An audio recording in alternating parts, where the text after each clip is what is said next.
Tell her her snuggle muffin beefcake is here. How do you know Big Mama again? Oh my gosh! Thought you were Dr. Delicate Touch. Dr. Delicate Touch feels nothing. Honey, tap into their security camera. Oh, sure. Let me just load my Tap into Every Security Camera in New York app. I'm sorry if that sounded like sarcasm. It wasn't. I am in. Well, Leo, since you sell the fewest action figures, why don't you go ahead and jump first? So be very quiet.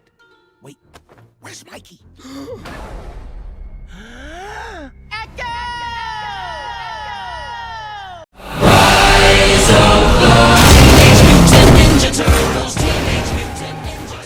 Rise of the Teenage Mutant Ninja Turtles is a series that initially premiered in 2018 about the four titular turtles, Raph, Leo, Donnie, and Mikey, and their adventures.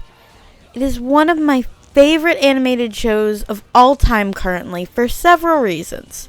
And those reasons are, number 1, the characters, number 2, the comedy and animation, and number 3, the story. Characters in Rise are really interesting and dynamic, and all have different relationships with each other. And this is one of the strongest points of the show. There are so many different ways their character traits manifest in their relationships with each other. Let's start with Raph. The oldest of his brothers, he's the one then that they tend to rely on when they need someone to turn to. This is very clearly shown in the episode Pizza Puffs. In this season 2 episode, Raphael had gone to stop Meat Sweats, also known as Rupert Swagger, a mutant who used to be a star chef in a show where he yelled at people for cooking badly. Yes, he is a Gordon Ramsay parody. From spreading his poison pizza puffs, he came on his own and then stored them in the kitchen, where his brothers just kept eating them, as he yells at them to stop eating poison. And while they're struggling and not listening to him, he decides he needs to let them handle it on their own. Mostly until in the end they finally manage to all do it and get the antidote and beat Meat Sweats. Raph is their leader and the oldest, so they really rely on him, and this in turn puts a lot of pressure on him and was shown a lot in the series finale, where he has to come to terms with a lot of this pressure. After their Gram, Karai, dies and Splinter and Draxum stay behind to protect the boys from the Shredder, it causes Raph, as the oldest, the biggest, the strongest, and the leader, to deal with this and him to panic and break down.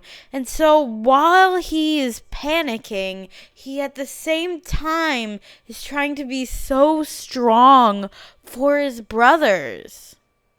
If we'd stayed, we would have gotten crushed by Shredder. As long as they're a Hamato, there is a chance. A chance to do what? I don't know. I didn't get to ask him that. Don't worry. I'm the big brother, the one who is the biggest. It's on me to figure out how to stop the Shredder. How? We've got no weapons, no layer, no sensei. And no Gram.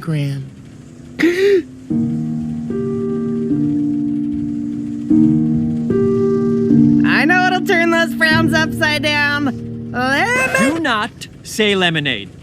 Okay.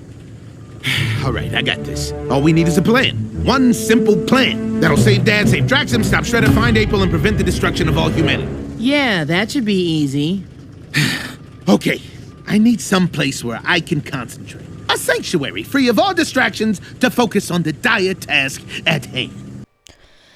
This causes Raph so much stress throughout the episode where he's smashing the head off scarecrows in frustration. And eventually, when April joins them, it leads to this scene that culminates in his stress and his breakdown. Differently. This is my first time having a weird ghost spirit lady in my head. You sure Karai told you to do this? You can't just... Try not to use the smartest thing. I'm looking at me weird. I don't need a letter from you. Somebody get this bald turtley head. Will you guys knock it off? We're running out of time. Everyone's depending on me.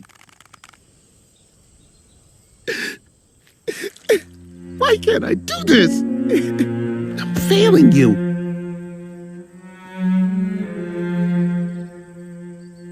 Relax, big guy. What's going on?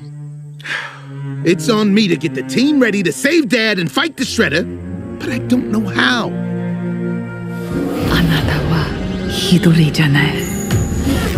Gram? Oh. That phrase you just said? What does that mean? I heard Splinter's mom say that to him in one of his memories. It means you are not alone. Hamato Nimpo does not come from you alone. It comes from all who came before you, from your family. You have to trust your family. It's not all on you, Raph. We're here for each other. Trust that. I do trust my family. No. Trust us the way we trust you. Remember the first time you unlocked your power? I caught Leo when he fell. Trust us. Raph, it's gonna be okay. You'll figure this out. I know, because I'm not alone. None of us are. We're here for each other. Always. Raph? あなたは一人じゃない。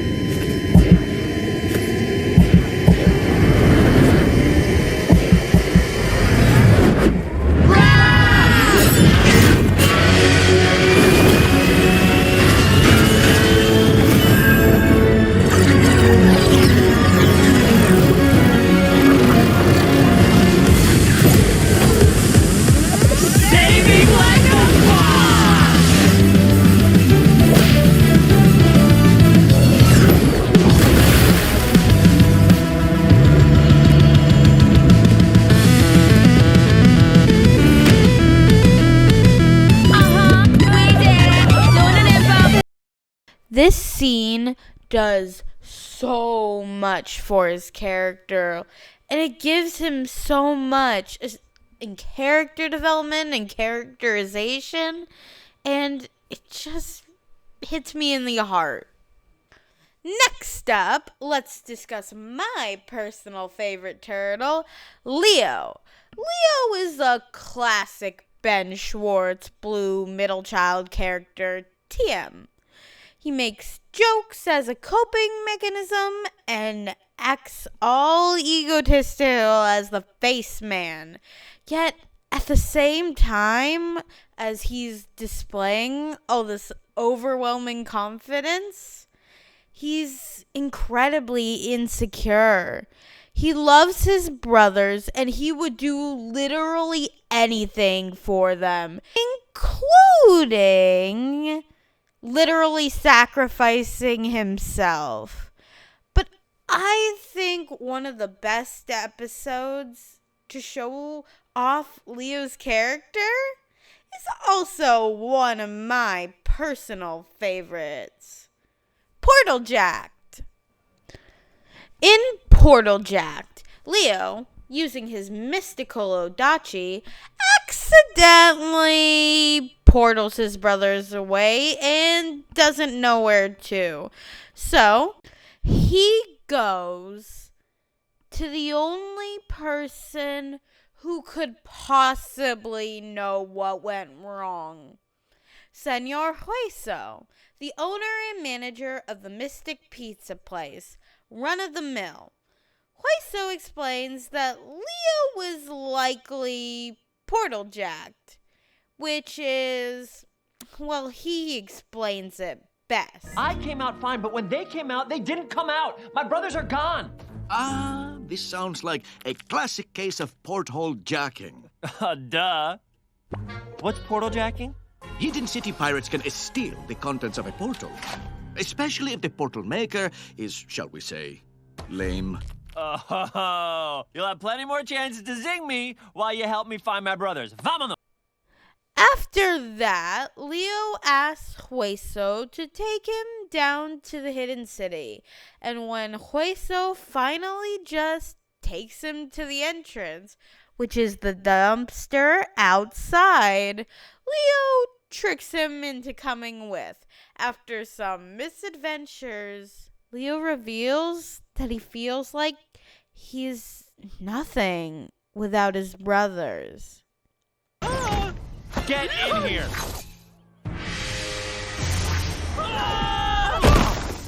You set me up! I did, yes. I ought to portal you right back to the cops. With no sword? No. Oh, no. Ah! Portal jacked again? First my brothers, now my sword. What's gonna happen the next time? Oh, wait, there won't be a next time because I have no sword. Oh. There. You will be fine. Goodbye. I will not be fine. There's no team with just a face man. I need my brainy guy and my smashy guy and my eats peanut butter with his fingers guy. I'm nothing without them. You wouldn't understand. I guess your heart's made of bone too. Adios, Hueso. This isn't even the only times his insecurities are addressed either. They also come back up in the Season 2 premiere. What happens here is the Shredder has been released, and, well, they need to stop him. So, Leo formulates a plan, and nobody is trusting him the entire time. There is so many things that happen throughout this episode. He's like, trust me, I'll go get Big Mama with Dad and we'll come back fine. Everything will be okay. His brothers and his family are constantly doubting him. And nobody's trusting him and willing to listen to him to the point where he admits all of these insecurities to his father. The old last-second trapdoor betrayal? Please, this was my plan all along. Just admit it already, son. You were played! How come nobody trusts me? None of you guys have any faith in me. Why? Maybe this whole situation? This whole situation was my plan all along. If it wasn't, then why'd I ask your tailor to make me this outfit?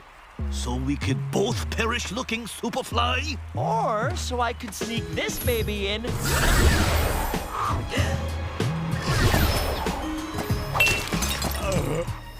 sneak this baby in. My deal was no weapons for you, not me. That's not even mentioning one of the first appearances of these insecurities. Minotaur Maze is an episode that puts this all on full blast. He feels inadequate until he finds a champion challenge and decides to go for it with his brothers. This all culminates in Leo leading them into this maze of death, causing them to very nearly die because of how strong his insecurities were. On! Now, why can't I just use my power punch and take down this wall? Funny story, but I may have left one thing out. The only rule in the Maze of Death is no mystic powers. Maze of what now? Okay, two things.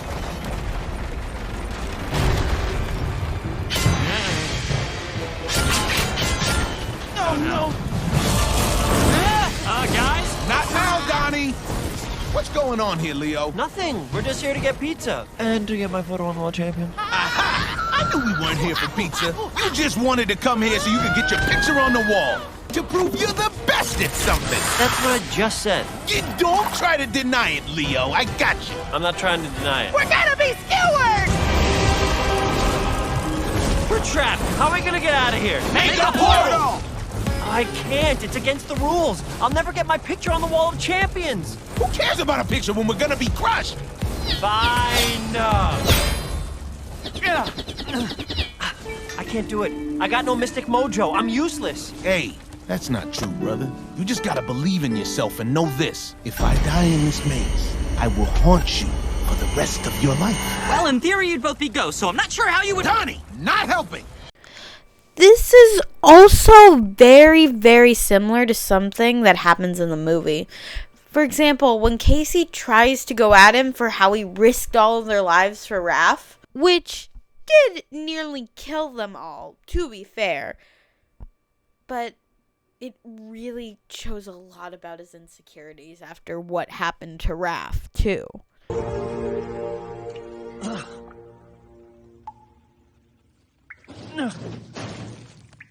Casey! Casey, okay?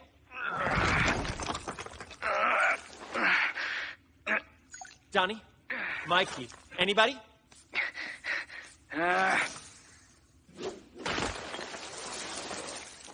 What the heck was that?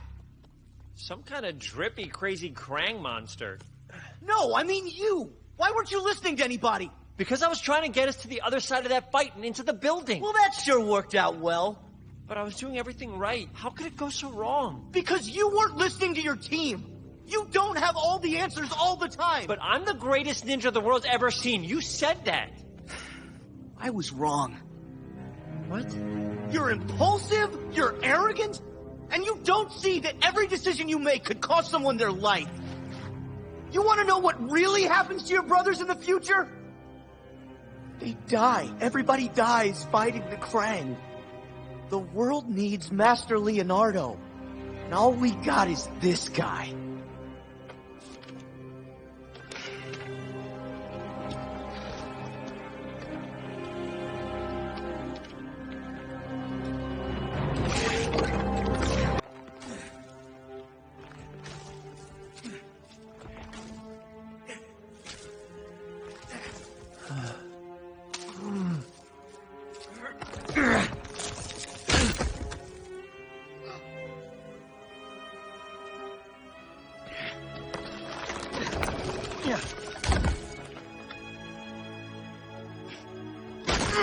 Look, I know I'm not the Leo you knew in the future, and maybe I never will be. This whole time I was sure my family needed me, but the truth is, I need them. And if we're gonna survive this, we have to do it together.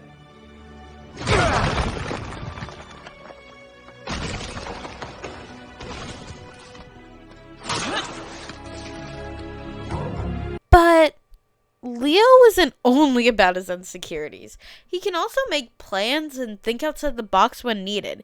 He's not the leader, but he can take charge when necessary, and he does act like the leader sometimes. And the others do listen to him a good chunk of the time anyways. This also comes up in how he can reinvigorate his team and his brothers when all seems lost. Like, for example, in the movie.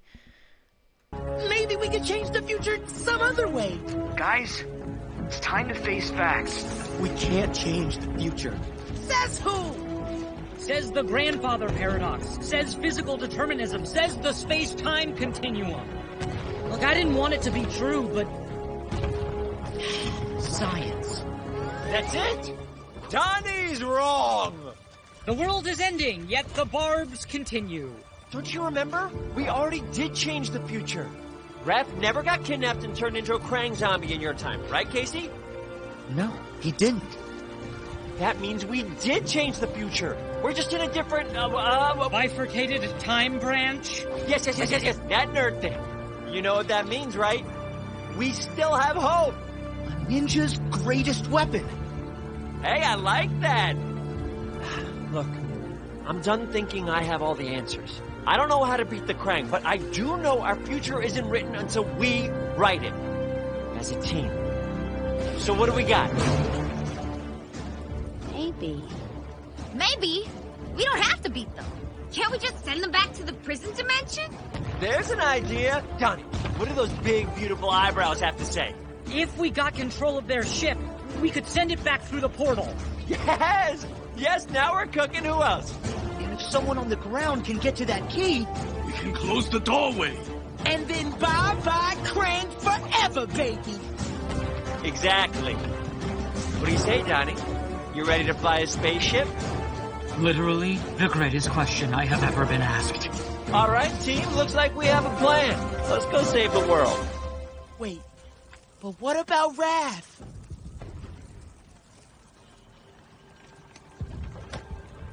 That big jerk may be covered in goo and half alien, but he's still our brother. And I'm not giving up on him. I'm not leaving him behind. Now, let's talk about my other favorite character and Leo's twin, Donatello. Donnie is the tech genius of the four. Now, Donnie is very clearly the writer's Borbo, so he has a lot of focus episodes, so you really get a good idea of his character. Donnie is, like Leo, a very insecure character, but a key difference is from where their insecurities stem from. Donnie's insecurities of if his tech doesn't work right, then his brothers and honorary sister, April, could very well replace him. An episode that demonstrates this really well is part of the Hidden City Adventures arc from Season 2. Donnie versus Witch Town. In this episode, instead of turning to Donnie for help with her science project, April wants to get some flair from the witches of Witch Town. Donnie, scorned by this, tags along to see what they have that he doesn't. He ends up causing a massive disaster and getting them thrown out of Witch Town. Not only once, but twice. And ends up revealing to April, and even later, the witches, why he hates magic so much. How he feels like if he doesn't have his tech and he can't understand everything, he feels like his family doesn't even need him. Hey, witches got game! Lucky Mystic Swipe. Oh, admit it already. Sometimes mystic powers aren't all that bad. I will not. Ah! Why? Why are you so obsessed with proving me wrong on this? Because I'm the science guy. If mystic powers can do everything I can do, but better, then why would you guys even need me? Donnie, how could you say that? You aren't important to me because of your tech. You're important to me because of you. I don't think mystic powers is better than science. If anything, they're stronger together, just like us, right? Right. Thanks for the accidental power-up, Gentry. You dope witch. Witches of Witch Town, hear me! I was wrong to not be more open-minded. It's just that mystic powers are the one thing I have not been able to solve. As a man of science, it is maddening to finally come upon something you do not understand. Especially when your dum-dum brothers totally do and then wave their dum-dum weapons in their dum-dum hands all the dum-dum time.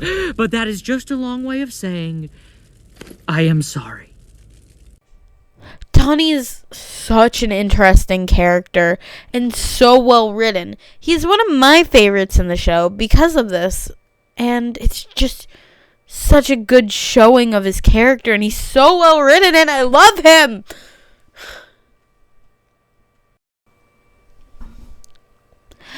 And then we got Mikey. He's the youngest of the four, being only 13 at the start of the series. He's the most creative and open of the four. He's a chef and an artist, and those are core parts of his character too. I think an episode that shows Mikey's character pretty well is Hot Soup the Game. Mikey wants to go on a solo mission to retrieve a game they bought off an auction site. Raph is against it, but Leo and Donnie let him go. Wait a minute, you bought it at an auction house? How are we gonna pick it up with, this whole situation? That's not your problem, because I'm gonna go get it by myself. What? By yourself? Are you out of your ooze-twisted mind? I'm not a baby, Raph. I got the squills, the moves, the ninja realness. I'm ready for my first solo mission. Of course you are. In 7 to 10 years, right now it's just too dangerous. I say we let him go, Raph. You went out on your own when you were his age. Yeah, but when I was his age, I was 2 years older. What is up with your math? Donnie, would you please talk some sense into these guys? Yeah, whatever Leo said is probably right. Thanks for believing in me, Donnie. Leo, I love you. As for you, Raph, you get last game. Mikey out. And Mikey ends up leaving behind his mystic weapon, a Kasari Fundo that creates fire, leading him to encounter foot recruit and have to fight her without it because he left it behind. And the way Mikey interacts with her shows his character pretty well in my book. Hey, what's the big idea? An enemy of the foot must perish. You will not claim the artifact. But I have a receipt. Is this how you normally... Aww, now that's cute. Ha-ha! Knife throw! You monster!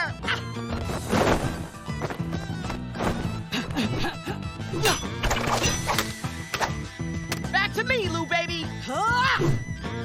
Raph thought I couldn't do this all by myself.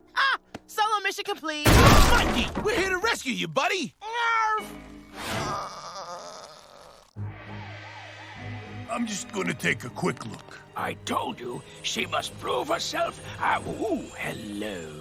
What's this? They're all there. It's an ambush.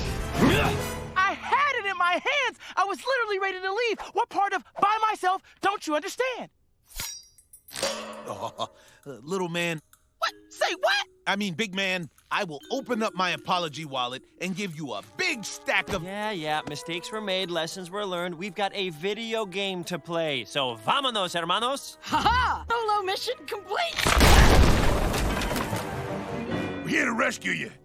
No! I had it in my hands! I was literally ready to leave! What part of by myself don't you understand? Yeah, she gets it. Chop, Saki, violence, here we come! Sure you don't want first game, Raph? Oh, I earned it? Why, thank you. Next up in the main cast, we have Miss April O'Neil. She is the Turtles' older sister and the oldest of all of them. Her interactions with them are so good and so well shown in another one of my personal favorites, Operation Normal. This is an episode where April is tired of being unable to be normal and do normal things, so she befriends a new girl at her school named Sunita. Neil, this is science. We leave emotions at the door. You can partner with our new student. Please be normal. Please be normal. Please be normal. Aloha! It means both hello and goodbye. This time I'm using it as hello. I'm Sunita. Sorry, was that weird? No, I've seen weird and that is not it. Is everything okay? Yep, all normal here. Nice boots, by the way. Hey, what's your number? We should hang out sometime. Yes, we should. That'd be totally normal. I mean, totally cool. So yeah, let's exchange numbers. She runs back into Leo and Donnie after class, and they ask her if she wants to hang out and watch them put invisible paint on Splinter's tail. And after asking for pics, she just restates she just want to try and be normal and asks Sunita to hang out. The two then decide that is impossible and she needs their help. I am normal.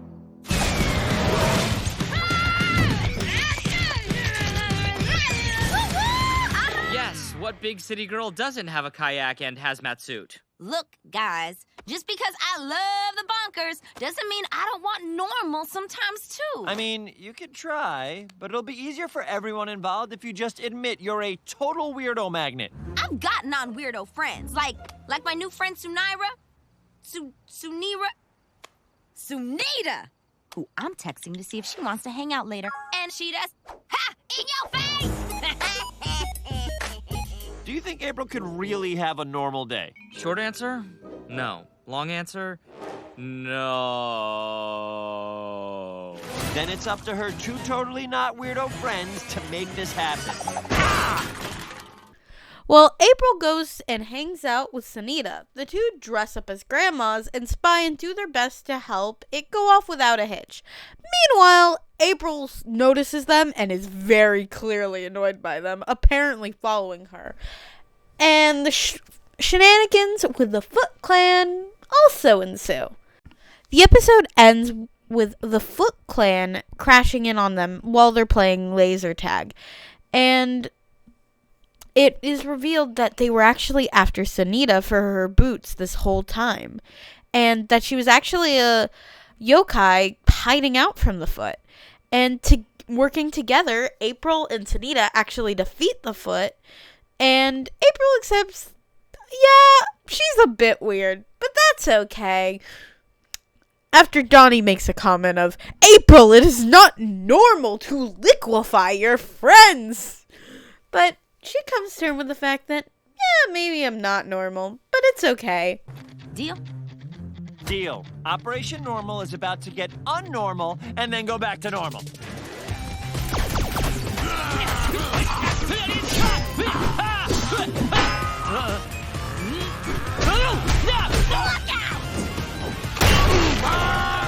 Was that Sunita?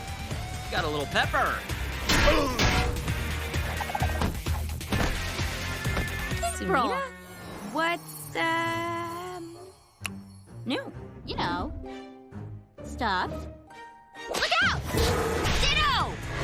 No, you don't. Grandma's here. Was that a flying turtle in an old purple dress? Yep.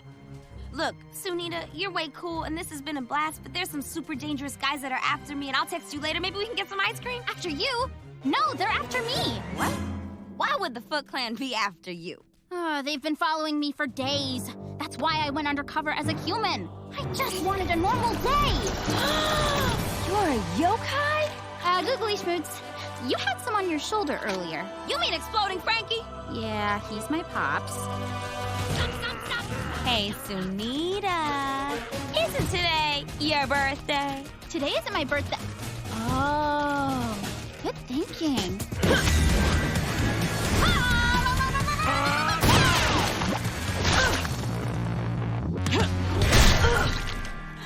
I shall require medical attention. April, what happened? Where's Sunita? Cheese in bottles! April, it is not normal to liquefy your friends. Yeah.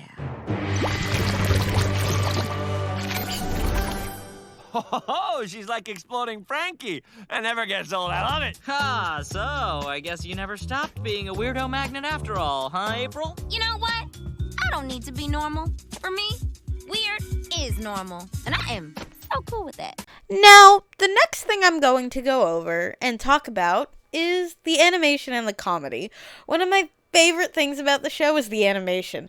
The expressiveness of all the characters, the dynamic animation of the fight scenes are some of my favorite thing about this show. Here are some of my personal favorite examples of that.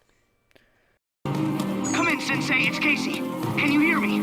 Come in, Sensei, can you hear me?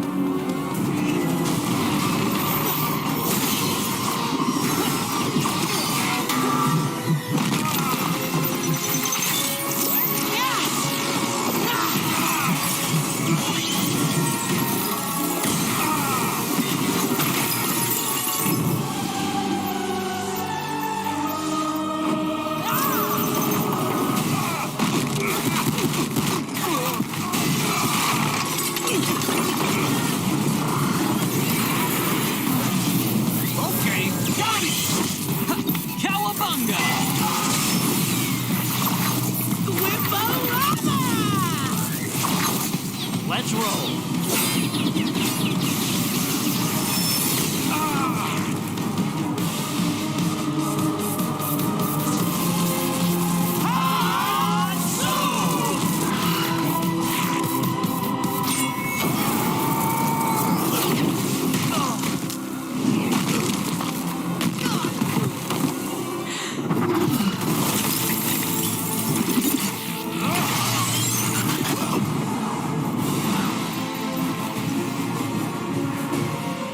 Go! On it!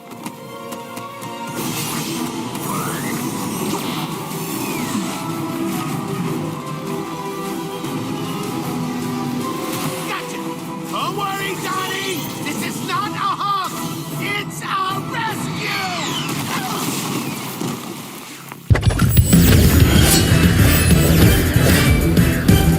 That's right. It's us.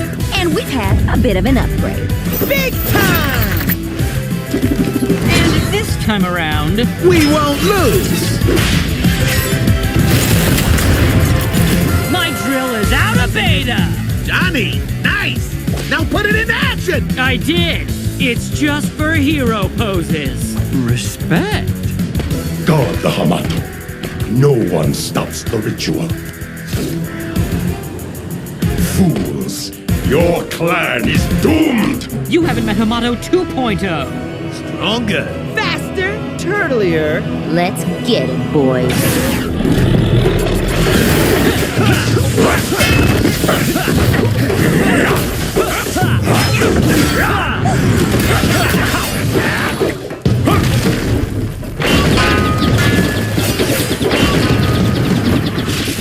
Check this out. Cool, right? You're up, big brother.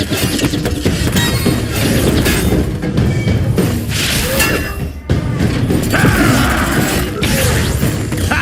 Not me! Nope. Nuh-uh. Wrong. Wrong again. Surprise! Cowabunga! And we just keep coming. Dr. Delicate Touch! Tag, you're in deep! Critical momentum! You think your puny mystic weapon can harm me? Great point. Everything can be improved by some... Johnny Tank! Phalange sandwich! One of the best non-fight scene moments in the entire franchise is when Leo is having a panic attack during the movie. The animation of that moment and the sound design and everything works together in a masterful wonder of animation that just hits you in the chest and makes you feel so many emotions. That one scene is going to stay with me forever.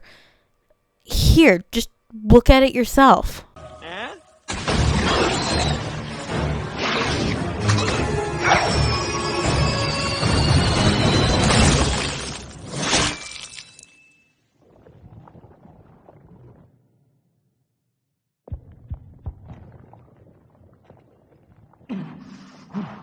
Raph?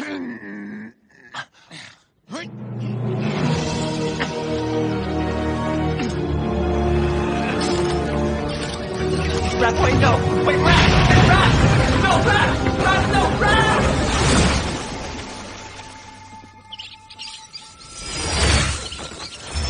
Escape pods incoming.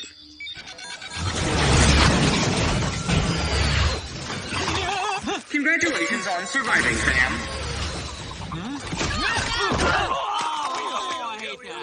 Everyone okay? Anybody hurt? How did we get here? Johnny pods. We've never had to use those before. So, how would everyone rate their escape experience? Very satisfied? Very, very satisfied? Extremely satisfied? Johnny! Sorry. Data collection calms me down.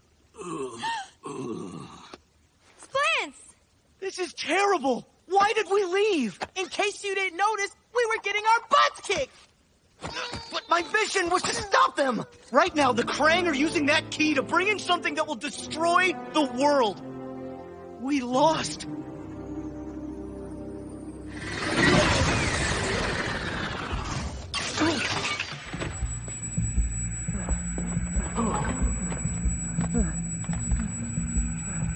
Where's my other pod? I mean, where's Raph? Did you know this would happen? Why didn't you tell me? What are you talking about? Easy, Leo. What's going on? Where's Raph? Leo, what happened to Raph? Leonardo? They got him. You left Raph? He left himself. He used his pod to save me. All because I went after this stupid thing. You got it. Nice. Nice? They captured Raph. He's from the future. He knew this would happen. I didn't.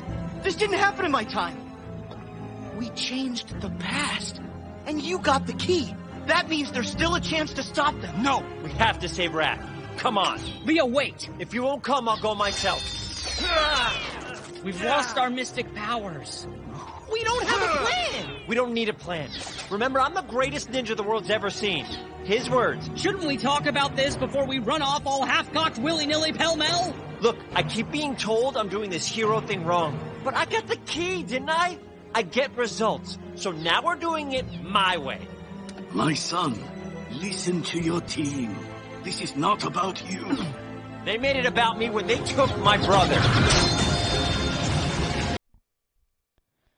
A lot of the comedy is physical comedy, funny gags and bits, and jokes that hinge on the delivery by the voice actors.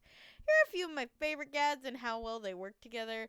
So well by just being able to make you laugh thanks to the delivery or being well timed. What are you doing, Hortense? She almost blew it, Patty. Oh, Fabo Boots. And that is Donnie and Hortense talking. Would somebody please pass the cream corn? We don't have any cream corn. Well, I figured the guy who turned me into a rat could just mutate the potatoes into cream corn! Dad! We're here for a nice family dinner, not to fight over who mutated who! No, he's right. If I had my powers, I could create the most loathsome creamed corn beast ever seen. Fear King Corn! Those fool humans would shriek in terror! Fool humans? As the only human here, I take offense at that. But why? You are fools. You put sunglasses on your dogs, you take photos of your food, and do not get me started on Carol. At least we're not fool enough to jump into a suit of dark armor without reading the owner's manual. Your rat jitsu! Daddy, up here! Can someone tell my son I am not talking to him? You got this, Pops. I love you. No! How long is this freezer aisle? I don't need weapons to beat you! I got my rad skills! This is my first time being wrong! Is it always this scary? Yes! Me. Looks like we have a 317-39.4 in progress. Oh, come on! Has nobody read Donnie's big book of bad guy codes? Nobody? Never gonna happen. Portal chopped him! Portal chop. I like it. Maybe my new catchphrase? Okay, let's see how it fits. You've been portal chopped. Now, onto the story of the show.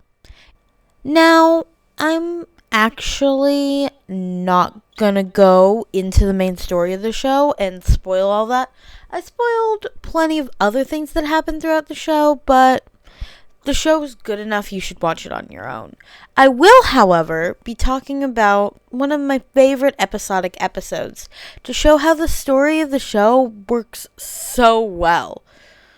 Or at least a story in the show. Now, that episode would be The Clothes Don't Make the Turtle. This episode begins with Leo telling Raph to come out so they can see what he's trying on. Then goes into an 80s style montage of Raph trying on clothes until they find one he likes.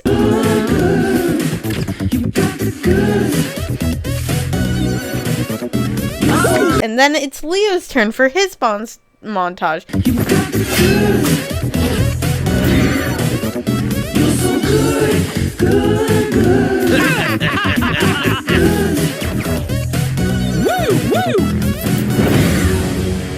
Holy truffle mac and cheese! Which then leads into one from Mikey, too.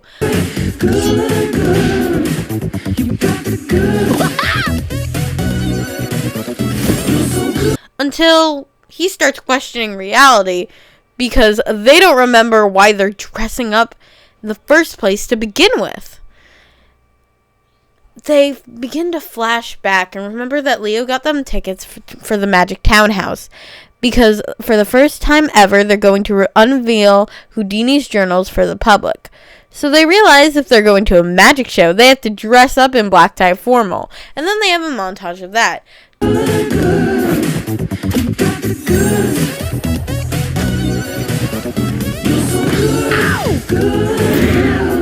Johnny then goes take a picture of them, and then they realize he already has pictures of them at the Magic Townhouse already, and Leo panics because none of them actually remember it.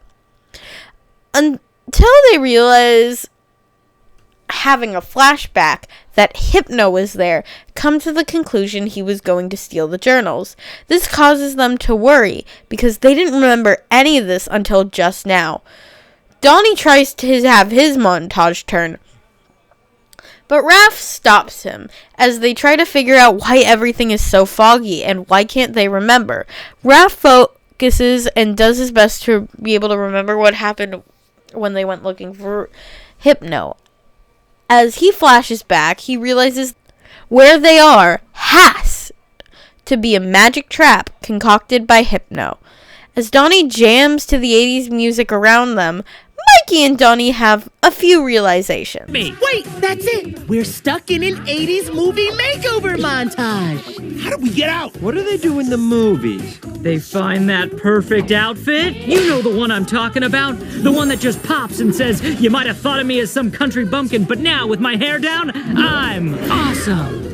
This is all wrong. At the end of the movie, the hero realizes that it's not about the clothes, but that they are perfect as they are. Oh, so you're saying... I'm saying we're perfect as we are. Embrace the turtle, baby. And now, cue the heroes breaking the spell. So good, good, good. You got the good. So good, good, good. It still doesn't work, and then Leo ends up realizing that the jukebox is what is causing the trap. And they try to destroy it and break out, which works. And then they rush to confront Hypno. Following a secret passageway and find the magicians tied up, Leo tries to take a selfie as Raph then reminds him that they have to follow Hypno.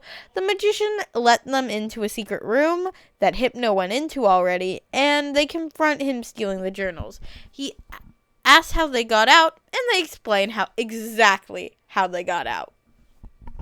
It was so close! How did you get out of my ingenious fashion trap? Did you learn the power of self-love in order to break free? We learned the power of smashing, and smashed your stupid speaker. Get your thick digits off of those precious journals.